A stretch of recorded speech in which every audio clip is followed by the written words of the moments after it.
আসসালামু আলাইকুম, welcome to everyone. আপনারা দেখতে পাচ্ছেন যে MSI এর একটি মাদারবোর্ড H81M-E33।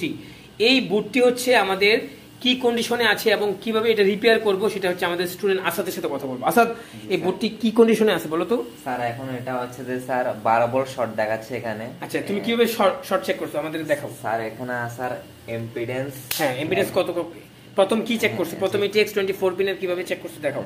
প্রথম ATX4 পিনে আছে, প্রথম হচ্ছে যে আপনার 1 নাম্বার পিন। হ্যাঁ, কত ইম্পিডেন্স?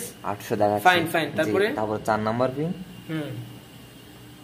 আচ্ছা, তারপরে 9 নাম্বার। 9 নাম্বার। আচ্ছা, তারপরে ভালো করে গ্রাউন্ডটা ধরো। হ্যাঁ, তারপরে 11 নাম্বার। তারপর 11 নাম্বার। আচ্ছা, হ্যাঁ ঠিক আছে। তারপর হচ্ছে 16 নাম্বার। হ্যাঁ 16। তাহলে আমাদের কোনো শর্ট নাই। জি। আচ্ছা, যদি আমাদের শর্ট না থাকে এখন আমাদের কি ATX4 পিন চেক করব, রাইট? করো। ATX4 পিন কত দেখাচ্ছে?